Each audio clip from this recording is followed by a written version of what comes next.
Je ne vais pas vous demander de vous abonner longtemps pour écouter ce que je vais vous dire, ou bien de vous tapoter l'écran, non. Je vous passe un message simple.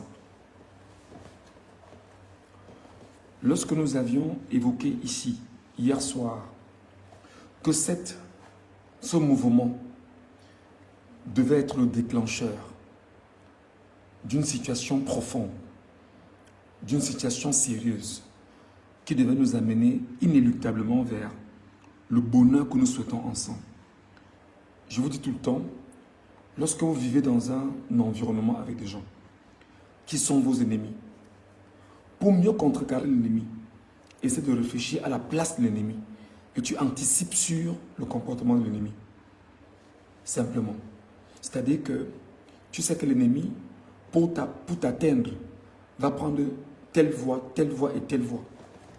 Mais c'est toi qui attaques l'ennemi en premier. En principe, c'est une stratégie qui devrait se faire.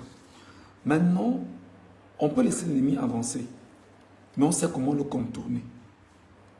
Je pense, hier quand nous avions évoqué ici, qu'il va falloir qu'avec ce mouvement, que les Camerounais dorénavant aient la capacité de dire qu'ils vont rentrer dans un chapelet de revendications.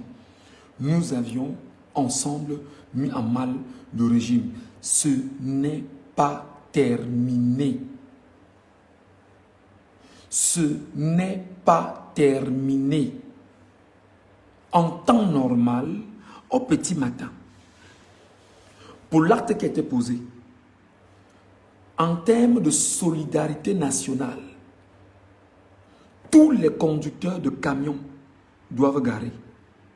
Mais je sais déjà que le régime a déjà inféodé les présidents des syndicats pour leur dire que s'ils observent un mouvement de grève, les présidents des syndicats pourront entrer en scène pour venir faire croire aux chauffeurs qu'ils portent leur situation et leurs revendications et qu'ils puissent, eux, les présidents, les représenter et par conséquent, qu'ils les laissent aller négocier avec le gouvernement illégitime. Alors, regardez exactement ce que je vous ai dit hier. Je vous ai dit que lorsque vous allez commencer à égrener le chapelet de revendications, première des choses, c'est de demander qu'on enlève tous les contrôles dans tout le Cameroun, toutes les zones dans tout le Cameroun. Ils ont fait le ratio. Ils ont compris qu'en termes de poche de corruption, ils ne pourront plus corrompre, ils ne pourront plus voler, ils ne pourront plus détourner, ils ne pourront plus siphonner les Camerounais, ils ne pourront plus s'abreuver, manger grâce à la souffrance des Camerounais. J'espère que lorsqu'on parle au peuple que vous êtes, j'espère que lorsque nous prenons la peine de parler au peuple que vous êtes, vous nous entendez, vous nous écoutez, même comme beaucoup estiment qu'on en fait un peu trop. Oui, si nous en faisons un peu trop, et que ceci puisse aider les Camerounais, on doit le faire. Quand on a évoqué qu'il fallait enlever effectivement ces contrôles, tout à l'heure, on avait un chiffre qui s'est baladé sur les réseaux sociaux, c'est un peu plus de 2,5 milliards qu'ils brassent chaque jour sur les axes routiers du Cameroun avec seulement les conducteurs, les gros porteurs, les camions dans tout le Cameroun. 2 milliards, plus de 2,5 milliards de poches de corruption. C'est-à-dire qu'ils prélèvent sur chacun de tous ces camions dans le Cameroun. On a seulement pris la fourchette de quoi? Je crois 12 000 camions, je pense bien. Dans tout le Cameroun. Est-ce que vous comprenez? À côté de ceci, il y a les ponts bascules. Quand j'ai évoqué effectivement qu'il fallait demander qu'on annule tous les ponts bascules, mes chers amis, c'est attaquer fondamentalement ce qui leur permet de s'engraisser. Ils n'ont pas supporté que les idées là soient des idées que nous évoquons. C'est quoi je vais te dire, ça ne sert à rien d'être sur les réseaux sociaux si on ne peut pas porter des idées qui mettent en mal le camp adverse. Et là justement, nous avons dans la confirmation aujourd'hui que ces idées mettent en mal le camp adverse. Et se rendent compte qu'avec les ponts bascules dans le Cameroun, qui est ce qu'on appelle en réalité une certaine manne, ils ne pourront plus gagner de l'argent convenablement. On va plus loin. On va plus loin. On va effectivement évoquer en fait une situation qui est assez grave. Ils se rendent compte que si on enlève les ponts bascules, l'argent des ponts bascules que personne ne connaît les origines, comment ça se passe en réalité, on mettra l'œil. Maintenant, il y a l'argent des péages routiers. Vous payez, il y a les péages pour l'entretien de la chaussée. Ils se rendent compte que c'est encore un argent qu'il parvient à détourner et à contourner au Cameroun, c'est une mafia. Je suis allé plus loin. J'ai évoqué qu'il fallait absolument revoir la question des papiers, les impôts, les vignettes et tout ça. Et ils se sont rendus compte que si ce chapelet de revendications entre en scène et que tous les chauffeurs de camions du Cameroun, tous les transporteurs du Cameroun entrent en scène sur ces revendications, ce sera difficile pour chacun d'entre eux parce qu'ils ne sauront plus comment voler. Et je vous ai dit, je vous l'ai dit. Est-ce que je ne vous l'ai pas dit, mes chers compatriotes?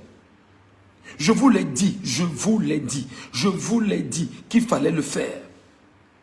Là maintenant, il vous donne l'occasion alors de le faire. Nous sommes allés plus loin dans le chapelet de revendications que je vous ai proposé ici depuis au moins 48 heures. Je vous ai dit qu'il fallait trouver le moyen. Il fallait trouver le moyen absolu de faire en sorte que ces derniers baissent le prix du carburant à 450 francs CFA. Là, pour eux, ça c'est le suicide.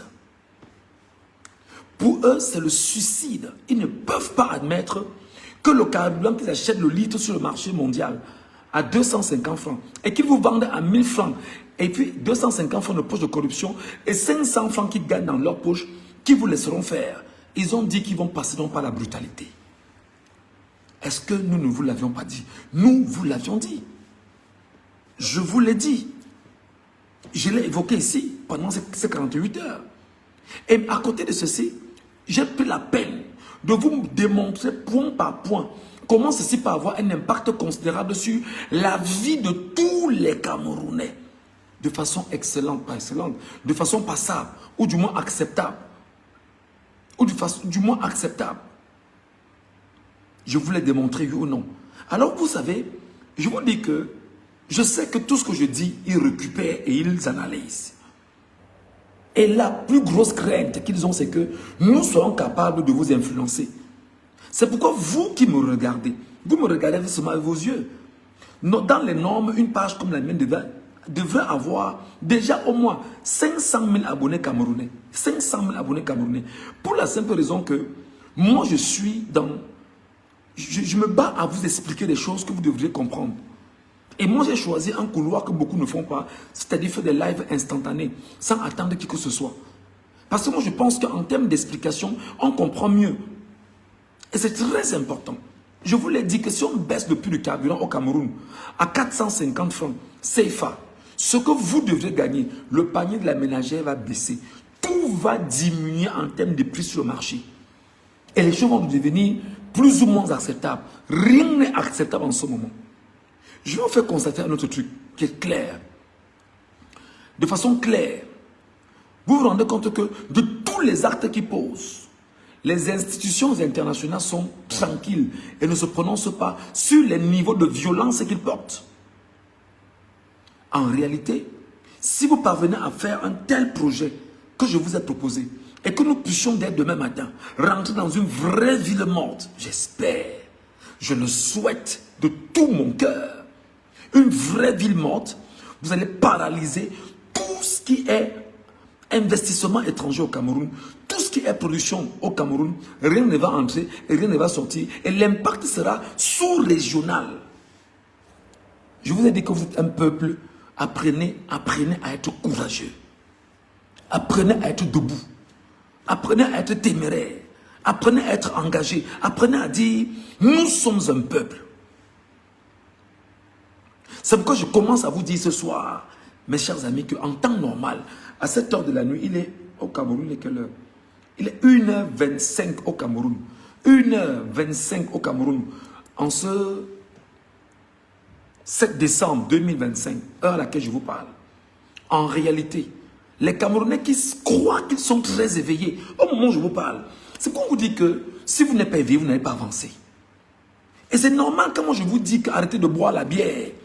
Allez maintenant à Essos, là, allez dans les bars à Essos. Les Camerounais sont les bars à Essos. Dans les bars à Angers Raphaël, de partout à Douala, dans les bars, les bistrots, les boîtes de nuit. Voilà ce qui les intéresse. Alors que leur avenir est en train de se jouer en ce moment. Mais ils sont dans les bars, en train de boire. Et je vous ai dit que c'est avec ça qu'on vous endort. C'est avec ça qu'on vous tient captif.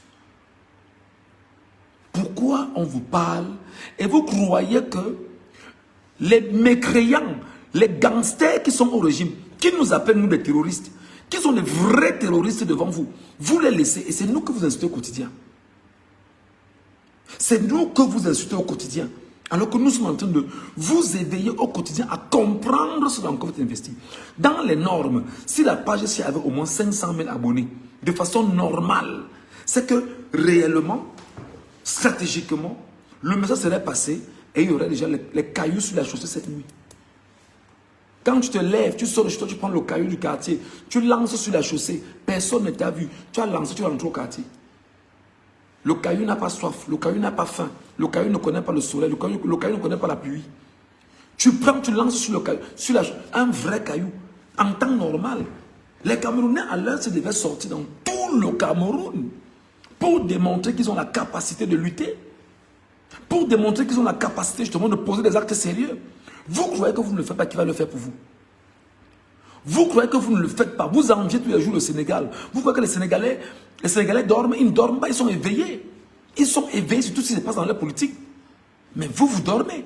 Vous êtes dans les bars, dans les fesses des femmes, dans les églises réveillées de part et d'autre. Bon, je ne dis pas que c'est mauvais, ça dépend de vous. Mais dans les églises bizarres et tout, voilà ce qui vous intéresse. Dans le football, à l'heure-ci, il est 1h29 au Cameroun, à l'heure-ci. En temps normal, les Camerounais devraient être dehors maintenant. Dans les normes, Garoua doit être barricadé avec les cailloux sur la chaussée. Maroua, les cailloux, les vrais cailloux, hein. Tous les Camerounais. Imaginez 20 millions de Camerounais sortent et lancent les cailloux sur la chaussée. Imaginez 20 millions de Camerounais se réveillent la nuit. Et lancent 20 millions de cailloux sur la chaussée dans tout le Cameroun. Vous croyez que pour se sauver, il faut dormir? Vous croyez que pour se sauver, il faut dormir, il faut se coucher, attendre que ça vienne? Non. Non. Non. Mais sachez que même si vous n'écoutez pas, je vais continuer à parler. Et même si vous n'écoutez pas, je fais ma part. Même si vous ne faites pas, je fais ma part. Même si vous ne vous exécutez pas, je fais ma part. Ma part, c'est de faire ça. Si vous écoutez, tant mieux. Vous n'écoutez pas. Ne dites pas un jour qu'il n'y a pas eu des Camerounais autour de nous pour nous éclairer. C'est ce que nous vous disons. Voilà des gens à Menganga qu'on est en train de blesser devant vous. On vous a toujours dit que le problème d'un Camerounais devait prendre tous les Camerounais. Le problème d'un Camerounais devait de prendre tous les Camerounais. Quand vous êtes dans la division, dans le tribalisme, dans la médisance, dans les rancunes bizarres créées par le régime de Biya et qu'il a imposé autour de vous, vous croyez que le problème de l'autre, c'est son problème, ce n'est pas le vôtre. Si on baisse le prix du carburant au Cameroun, ce sera la satisfaction de tous les Camerounais. Si le peuple se lève globalement et demande qu'on baisse le prix du carburant, ce sera le plaisir de tous les Camerounais, de l'intérieur comme de l'extérieur. Donc, comme vous aimez souffrir, vous êtes donné vos bourreaux, au moins pour une fois, de montrer que vous êtes un peu plus fort, de montrer que vous êtes debout. La preuve, regardez, je vais vous donner un exemple simple. C'est la nuit d'ailleurs. J'ai 77 personnes avec moi. Dans les normes, si vous estimez que vous avez un peu une once d'honneur en vous, en tant que Camerounais, un petit live comme cette nuit, en tant que personne éveillée, sur une page où il y a près de 62 000 abonnés, vous devez être au moins 2000. Là, maintenant, me regardez. Au moins 2000. Vous êtes combien? Vous êtes où? Vous vous réveillez le matin qu'on aura tout fait. Vous voyez que Michel Ngacho dit ça la nuit. Michel Ngacho dit ça, bon d'accord, et puis quoi? Voilà. Je fais ma part. Alors, si vous voulez, vous faites le vôtre. Mais je continuerai de faire ma part. Jusqu'au moment où Dieu va décider que ça s'arrête ici.